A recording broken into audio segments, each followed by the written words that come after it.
And a warm welcome to Channel 1 Lunchtime News. And as a matter of fact, the President and his handshake partner have just launched the signature drive at the KICC, with the President very powerful words that we should put Kenya first.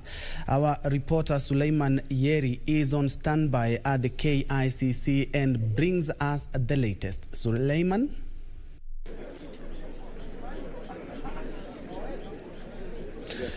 Thanks very much, Ben Troy Njue, back from Broadcasting House, and we are coming to you live from the Kenyatta International Convention Center, where the President has already launched the signature exercise of the BBI Amendment Bill 2020, where the President also has talked about a raft of changes which will be done in the Constitution, where he also called on those people who are not supporting the BBI to take this time to change the Constitution, and then we'll do another amendments in further years. But also to talk about the exercise which was being held here at the KICC, I will talk to the ASAL Youth chairman, who will tell us about more how the exercise was and what is the take home from the President's speech and other leaders who spoke today. Karibu sana. Maybe you can tell us what is your take home from the President's speech, and what do you think are the gains for the youth?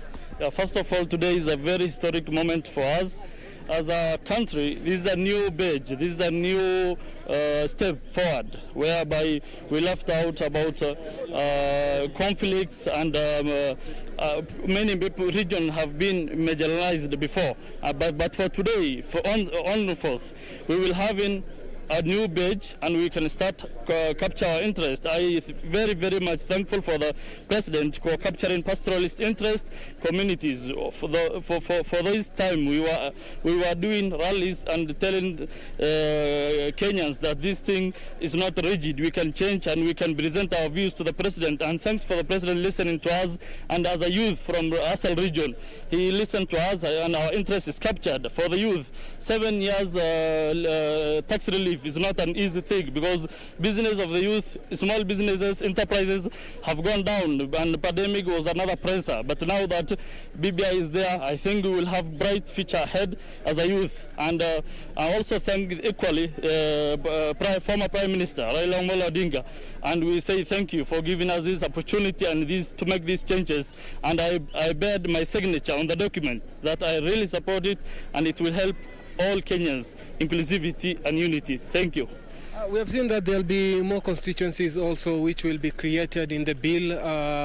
Is your place gaining, or is it losing from these newly created 70 constituencies?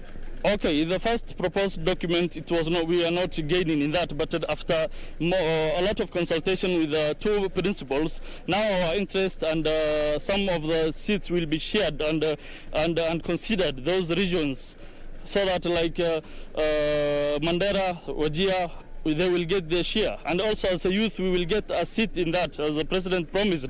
We expect that and more. Yeah. Thank you very much. Thank you so much. Okay, that has been the ASAL Youth member for the area in northeastern, which carries Wajir, Garissa, Moyale, and Marsabit and Mandera, where he has talked about that more funds will be devolved to the counties. Also that the youth now will have a 4-year grace period where they will not be charged anything. Back to you in studio, Ben Troy Njue. Thank you, Suleiman. Here it's also good to add that also signatures can be appealed via a digital platform. Of course, we'll have more comprehensive reports on the same, on how the day has been at the KICC in our subsequent bulletins. Well, straight to other news, the National Cohesion and Integration Commission has warned that any attempt to reopen the 2007-2008 post-election cases could plunge the nation into fresh chaos. NCIC Chairman Reverend Dr. Samuel Kobia says reopening the cases would end up creating fresh tension and mistrust among communities affected by the violence and currently living in peace. A day after the Director of Criminal Investigations, George Kinoti, moved in to clarify that his office did not intend to reopen the cases, the National Cohesion and Integration Commission says the statement by the DCI boss had raised concerns and fears in some quarters. Kobia warned against any attempts to reopen the cases, saying it would end up creating fresh tension and mistrust among communities affected by the violence. Listen to people from the area concerned. They say that as far as we are concerned, we went through this, it was very painful, but now we forgave each other, we reconciled with each other, we are living peacefully with each other, and therefore there is no need of reviving what happened. This is what we want to hear. Speaking in Naivasha, NCIC Chairman Reverend Dr. Samuel Kobia said the Commission was keen to build on the unity and forgiveness that the affected communities had reached after the bloody 2007 elections. And that is what is most important here, because if we are able to replace the culture of violence with the culture of peace, then we can be sure that this process will continue. So we have come here to share the experiences that we have had, and then to... During a meeting with security officers from Narok and Nakuru counties, the Commission said it has identified land disputes, cattle rustling and Mau forest as challenges facing warring communities in the counties. Reclaimed the second phase. The people have moved out, and that is a concluded issue. So we are now conserving the forest, and in Narok County we have seen the benefits of conservation. The issue that had brought a lot of problems in Neswit, Mariashoni and Doswa. Mariashoni and Doswa in Molo, Neswit is in Njoro. It's all about land. They have also been with us as we try to look for a solution. And Ben Chumba, reporting for Channel 1 News. Back to the BBI debate. Western Region branch of the Law Society of Kenya is calling for a review of the Building Bridges Initiative report on the establishment of the Judiciary Ombudsman's Office. The branch members claiming it as drafted, the new office will interfere with the independence of the judiciary, clawing back the gains achieved in the 2010 Constitution. Speaking at an annual general meeting in Kisii Town, branch chairman Wilkins Ochoki claimed the proposed administration of justice office was not clearly explained in the BBI report. As practitioners, we fully understand that there is a proposal to bring out the judiciary ombudsman, whose powers are to some extent not even defined in the BBI document. That, in my opinion, will seriously affect the independence of the judiciary. Under the current constitution, the office of the Ombudsman was an independent entity, but in the BBI report, it is proposed to be in the Chief Justice's office.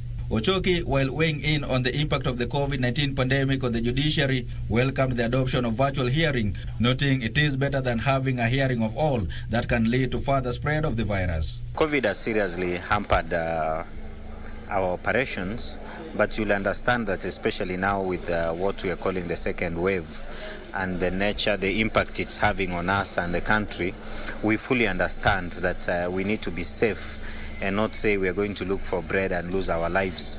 Wycliffe Okech, Channel 1 News.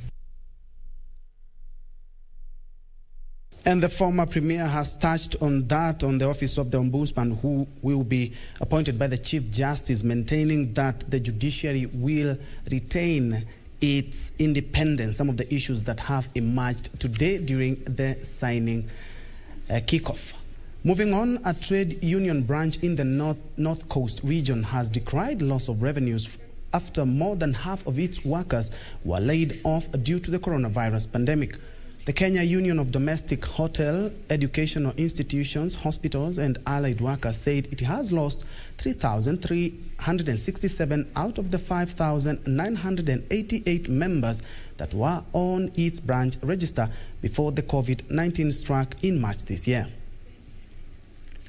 The union claims it had faced the worst financial constraints from March this year when Kenya was hit by the coronavirus pandemic. It claims before the advent of the pandemic, the union used to collect between 600,000 shillings and 800,000 shillings. Kwa sasa 56% of the members wako nje. Only 44 ndo tunao. kwa sasa, tukiangalia hiyo takwimu ambayo nilikuwa ninaongea pale awali. Kwa hivyo hao 56 ambao wako nje, union dues nazo nilikuwa na collect union dues takriban 600,000 to 800,000 katika county. Kufikia sasa na collect only 200 and something thousand. The union distributed relief supplies to 300 of its members to cushion them from the effects of the contagion in the region that included maize flour, sugar, rice and face masks, made possible by the Central Organization of Trade Unions, KOTU, and Kudeiha headquarters. Malindi Deputy County Commissioner Thuo Ngugi, who led the exercise, called on residents to adhere to Ministry of Health COVID-19 guidelines and protocols to contain the spread of the disease, urging locals to ignore rumors to the effect that those who wear face masks were the ones who had been infected by the disease. Kila mtu achukue jukumu yeye binafsi. Kama ni curfew sisi tuna enforce, kama ni kufuga mabaa watu wamekubali tunafuga masaa zile zinastahili saa 3. Wale watu tunakamata huko nje, tukipatana na wewe nje ukitembea masaa ya curfew tunakupeleka kotini, watu wanapigwa fine.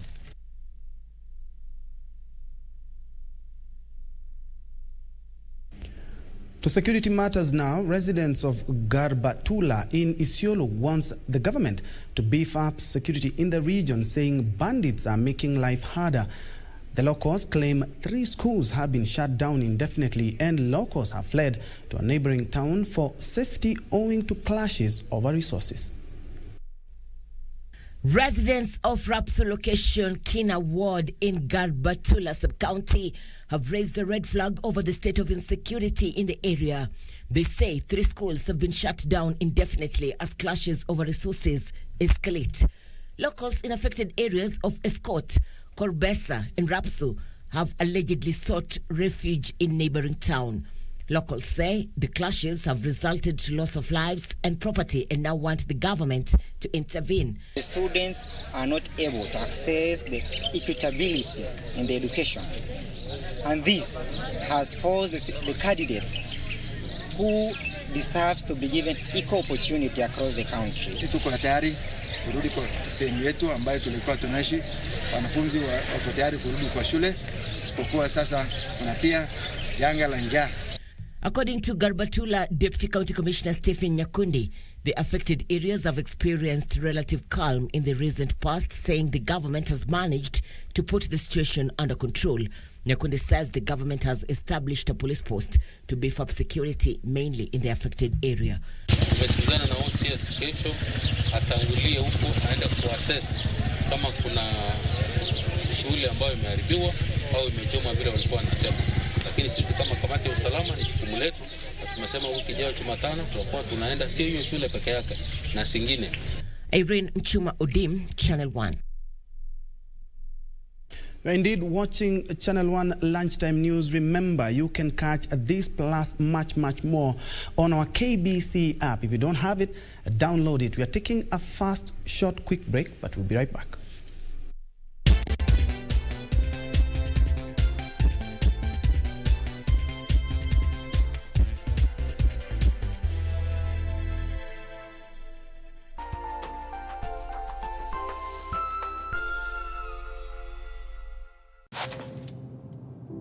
I stand as one, but I bring 10,000 stories.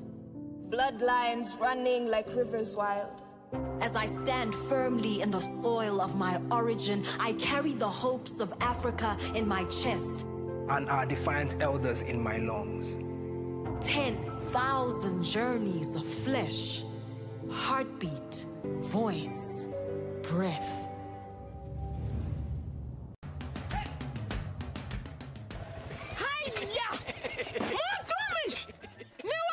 Ni mimi. Ulitoa pikipiki? Mlitani sitaomoka. Ni yako. Hii nduti ni yangu.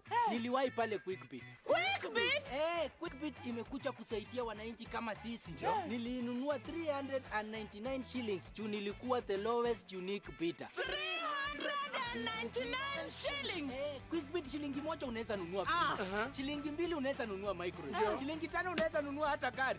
So tupeleke huko hata mtu aende huko. Jiunga na Quickbit ni rahisi. Enda kwenye M-Pesa, bonyeza paybill kisha weka business number 4032353. Kwenye account weka kodi ya bidhaa unayotaka na bidi yako ya chini zaidi. Kwa mfano TV 16. Kisha weka shilingi 20 tu kama idadi yako. Weka bidi yako pia kwenye www.quickbit.co.ke. Kumbuka, bidi ya chini zaidi ya kipekee ndio hununua. Quickbit, bidhaa bora kwa bei ya chini. Beginning of the year, nobody knew about this pandemic. Sometime in March, people started realizing that this is a problem. China, which is the largest producer of masks, with orders from all over the world, could not supply, and the prices shot up 100 shillings. At that time, when such an incident happened, everybody has to come together. Like Equity Foundation came and saying, let's try and help. They said this is what they require, give us a pricing, and eventually they started distributing to all the hospitals. We imported 20 machines to make 200,000 masks a day. In the first week of April, we were producing about 150 to 200,000 masks a day. Currently, we are producing over 500,000 a day. At 6, 7, 8 shillings a mask. Equity Foundation has done a phenomenal job. They put the producers, the suppliers, and the people who are using it together. Right now, if you go to any hospital, in Mararal, Marsabit, Lamu, all the hospitals, everywhere, everybody's got PPE.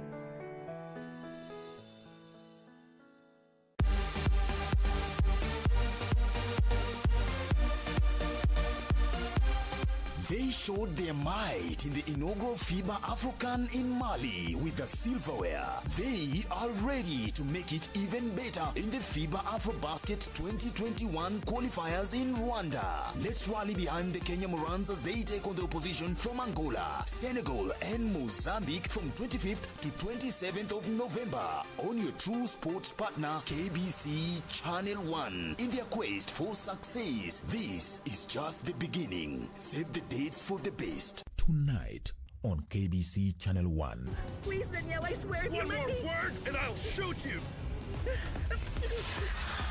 Mrs. Roxana had an accident in Morelos.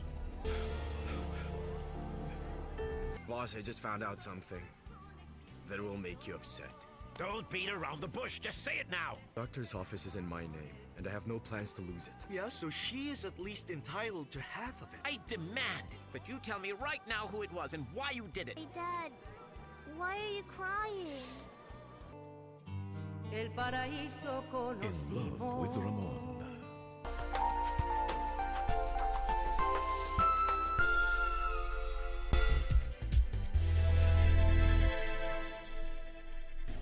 Welcome back and thank you for keeping me company. Moving on, the government has disbursed 280 million shillings under the Women Enterprise Fund that will be disbursed to self-help groups, women, youth and persons with disabilities. The fund's Chief Executive Officer Charles Muredi says the funds are part of 19.7 billion shillings set aside to boost affirmative action.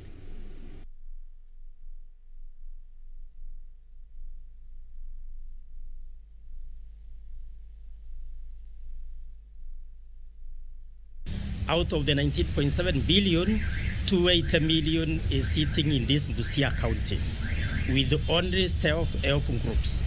And since we started negotiations with Busia County for this MOU, we have also started appraising requests or requisitions from SACCOs in this county, and we have already committed 18 million, which we will be issuing to SACCOs in this county in the next 2 months.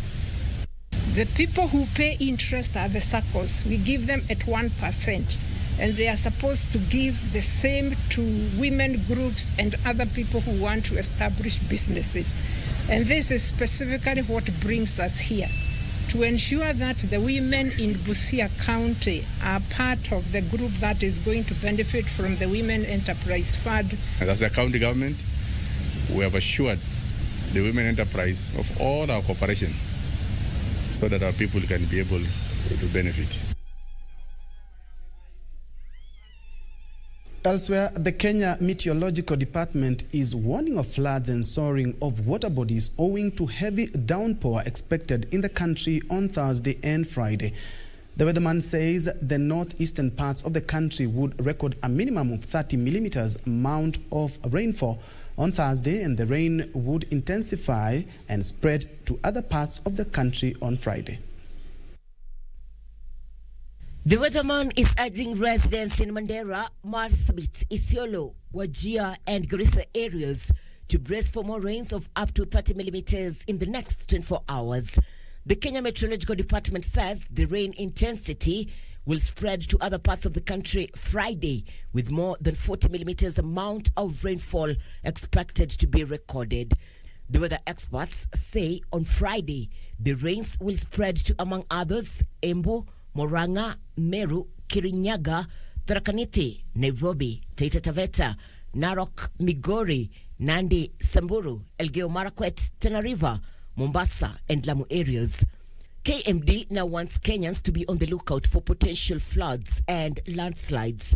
The water levels in rivers, lakes and dams over Lake Victoria Basin, the highlands west of the Rift Valley, Central and South Rift Valley are expected to remain high.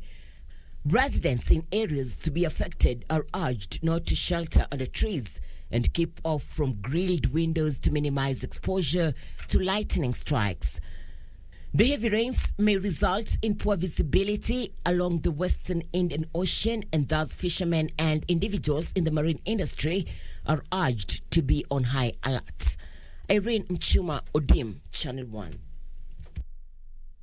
And moving on, residents within Juja constituency, Kiambu County, are demanding the county government upgrades Gashororo Health Center, which is the only health facility within the region. The locals are decrying the poor state of the health facility, including a lack of adequate equipment to serve locals' health demands. This comes as the hospital administration called for an urgent intervention by the county government. Gashororo Health Center is said to be the only public hospital in Juja sub-county serving the health demands of about 300,000 residents within Juja. But locals here say the facility needs a major upgrade if it is to continue rendering efficient services. Hiyo hospitali ndani kumejaa maji. Watoto wanachezea kwa hiyo maji. Ukiimagine ile uchafu yote inatoka kwa hospitali na watoto wanachezea huko. Hakuna fence. Na kila mahali kumejaa tu, hakuna hata kufiekwa. Flooding water, open sewers said to overflow when it rains, cracked walls characterize the surrounding here. Lack of proper equipment to effectively attend to patients also remains a big challenge. Daniel Mukabi, the facilities administrator, says the facility has not been offering inpatient services due to the obtaining shortfalls. One thing, we don't have infrastructure, we don't have wards, we don't, of course we have got antenatal ward, but we don't keep patients, we don't keep mothers who have given birth at night due to challenge of insecurity. Anybody can enter into, intruders can get into the hospital without our guards knowing. The hospital also lacks a utility vehicle to transfer patients during emergencies, forcing the management to rely on well-wishers. A room within the maternity ward where we have converted them into offices because we don't have offices. Tuwekewe maji kwa choo. Sasa yetu hasina maji. Watu wanatembea bali kuja kuoga mikono. Ona kuna rabu. Sasa ukiambiwa uende kwa rabu, unajiharibu mikono. Hakuna maji ya kuoga. Wanaweka hiyo nini kwa ukuta. Ukienda unia huko kwa choo zetu, utakuta ni baya sana. Lakini sio shida ya watu, ni kwa vile hakuna maji. The locals now want the facility to be upgraded to a level 4 hospital to attract funds and boost its status. Kamchemenza for Channel 1 News. Residents of Mikinduri in Meru County have decried the poor state of Mikinduri police station, claiming the building is in a pathetic state. The locals claim concerned authorities have failed to carry out timely maintenance of the facility and urged the government to urgently construct a modern police station to improve working environment for the officers stationed in the area. The state of Mikindiru police station in Meru County has got the attention of area residents who claim that the facility is in a wanton state. Hii imezeeka sana. Hii inakaa kama majengo, tunataka station mpya.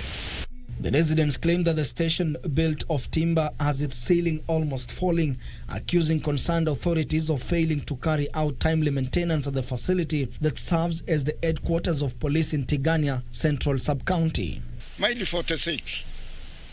Kwa hiyo na ingine kutoka hapa kwenda Mulika, tunataka hii yetu itengenezwe kwa sababu ndio ile kama town kubwa ya hii district kwa hii district zote hata tukiwa na masoko mengi. The station is also said to be too small to accommodate 10 people, but currently it has 50 suspects who have been locked up at the cells. The residents urge the government to urgently construct a modern police station to improve working environment for the officers at the station. Watu hawatosei hata mabusu. Watu wakikuja hapa hata wa corona wa mask, hakuna mahali wa kuwekwa. Na mambo kama mali ya kulalia chini, watu wanakula na chawa sana hapa ndani. Tena na kufinyana, watu wanafinyana njuga, selo ni dogo sana. Ben Troy Njue, reporting for Channel 1 News. 2 senior prison warders who are also a couple have been released on a 1 million shillings bond each after denying charges of conflict of interest while working at the Shimolatewa prison. The couple, Peter Ogal Hadulo and Hannah Mwakitani Wakio, appeared before the Mombasa Chief Magistrate Edna Nyaloti, accused of awarding themselves a tender amounting to 6.4 million shillings.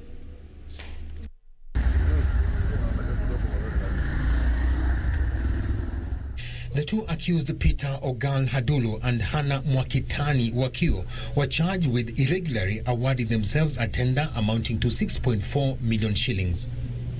The duo, who are also couples, used to work at Shimolatewa prison before the women warder was transferred to another correction facility. The two appeared before Mombasa Chief Magistrate Edna Nyaloti and were accused of awarding themselves tenders and failing to disclose a private interest contrary to Section 48, subsection 1 of the Anti-Corruption and Economics Crimes Act. According to Ethics and Anti-Corruption Commission EACC report, which was presented to the court on diverse dates between 1st of August 2011 and the 30th of June, the two prison officers who used to work at Shimolatewa Maximum Prison awarded themselves a tender to supply to the correction facility dry foodstuffs, fruits and vegetables through their 3 companies, Anwaki Enterprises, Kenondang Enterprises and Dynamax Enterprises Limited, where they are the directors. The accused pleaded not guilty to the charges leveled against them and were released on a 1 million shilling bond or 100,000 shillings cash bail.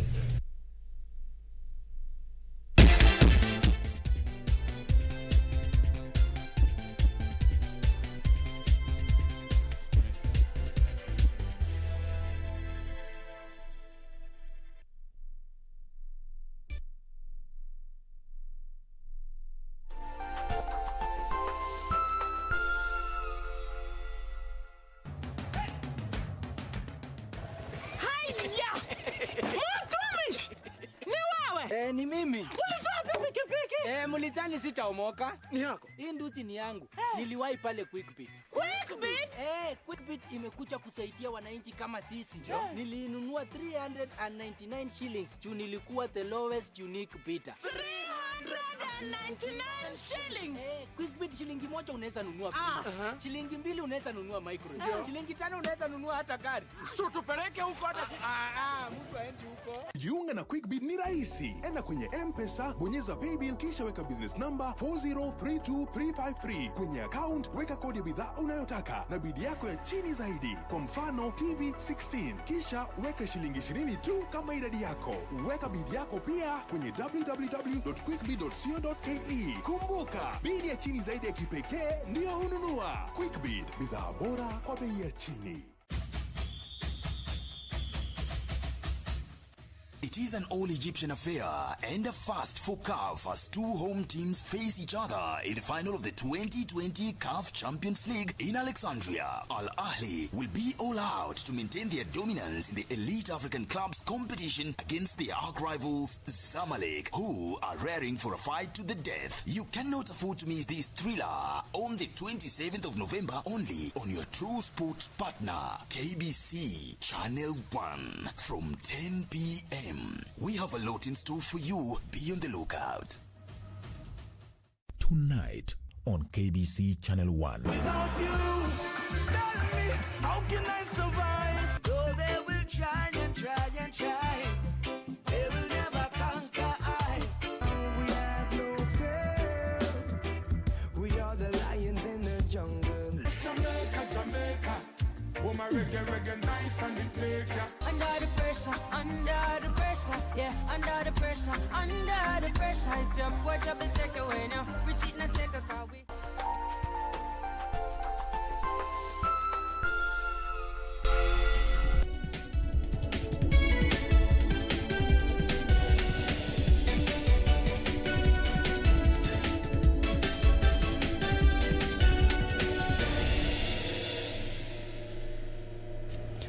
Welcome back. In business, President Uhuru Kenyatta says Kenya is keen on strengthening trade and investment ties with Europe. The head of state expressed the need for the European Union to work closely with Kenya to give private sector players the confidence to invest in Kenya and create jobs for the youths. President Uhuru Kenyatta spoke Tuesday at State House, Nairobi, during a virtual meeting with the President of European Council, Charles Michel. President Kenyatta proposed a change of approach in the Africa-Europe cooperation model to make it more commercially oriented, where the private sector will invest on the basis of returns, but at the same time create opportunities for the continent. The European Union is also, without doubt, our largest single trading bloc.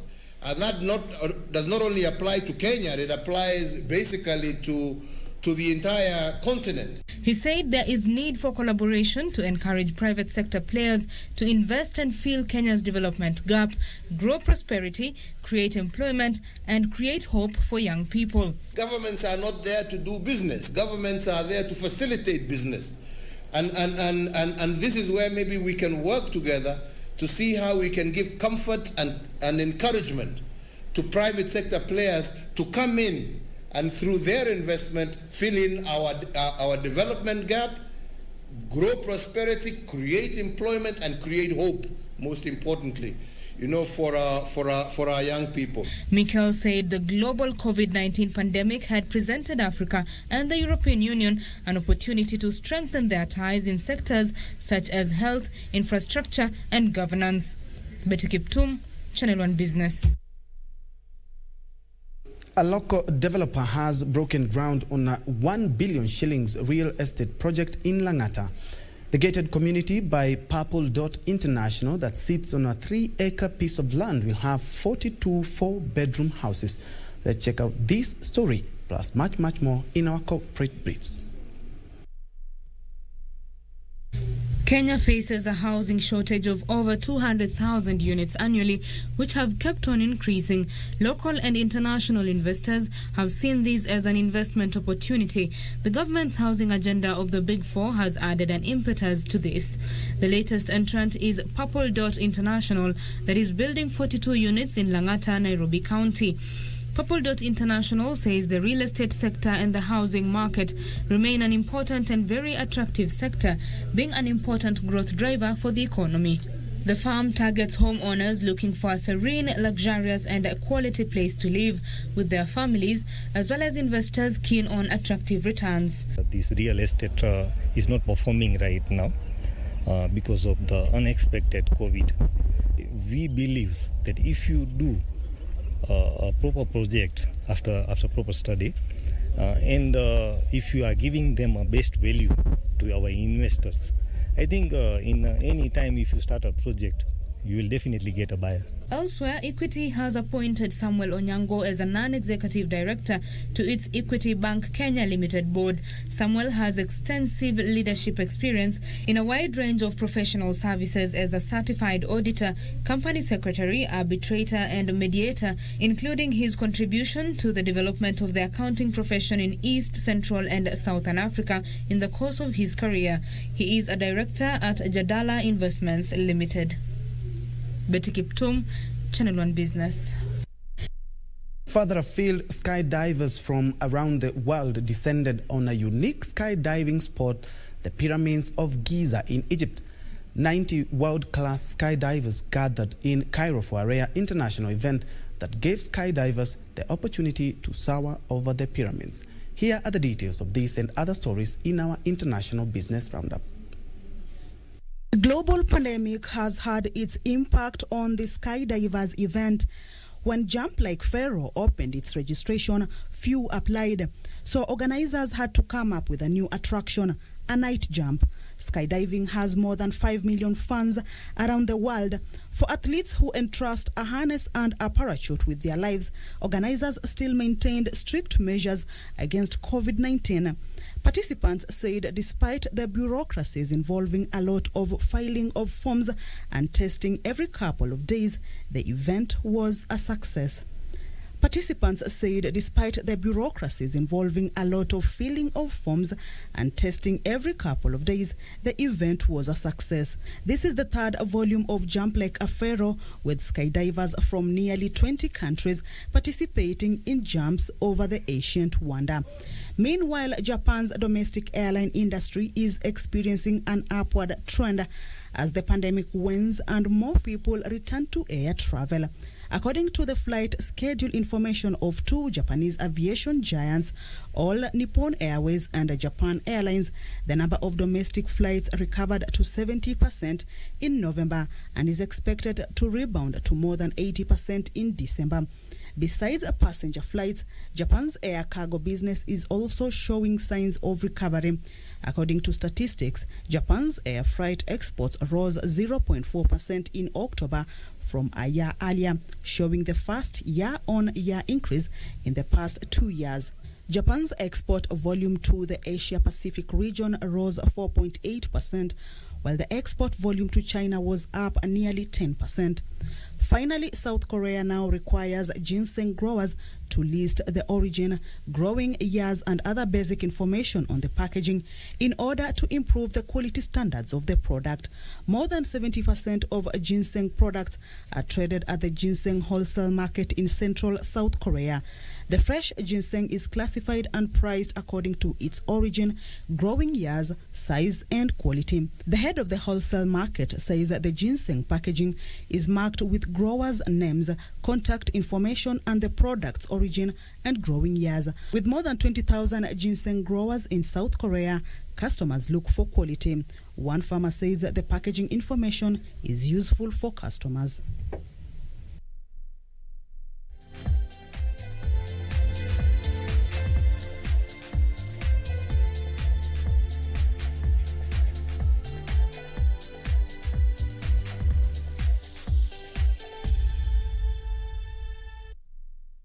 In sports, Chelsea sealed their progress to the UEFA Champions League knockout stage with 2 games to spare as Olivier Giroud's late header secured 2-1 victory at Rennes.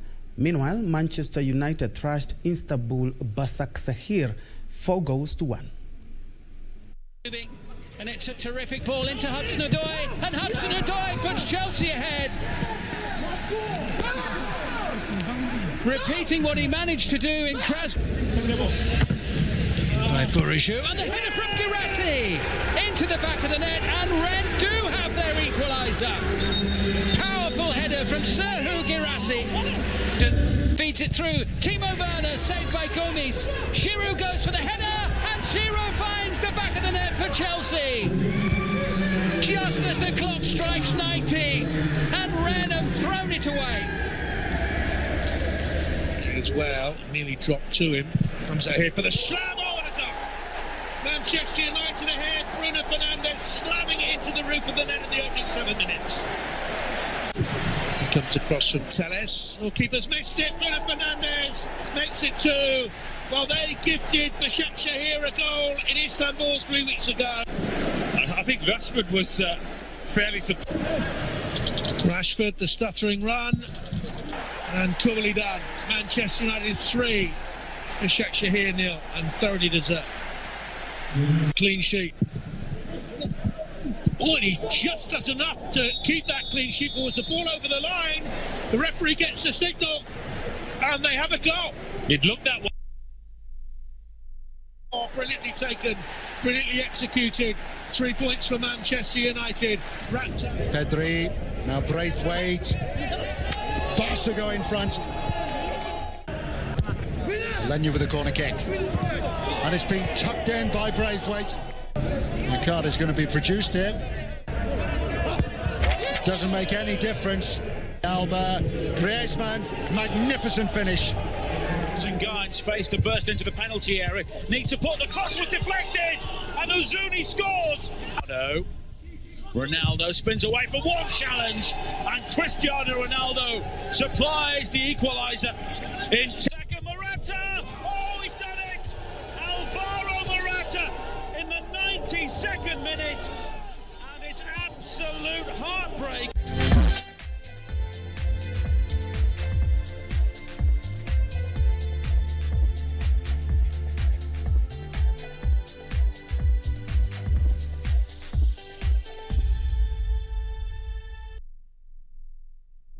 Remember, the Champions League action resumes tonight with Atletico de Madrid playing against Lokomotiv Moscow and Bayern Munich playing against Salzburg. That's all the time we had, but remember www.kbc.co.ke. You will find all these stories plus much more. My name is Ben Troy Njue. Lensa Odingo has been our sign language interpreter for this afternoon. Have a blessed afternoon.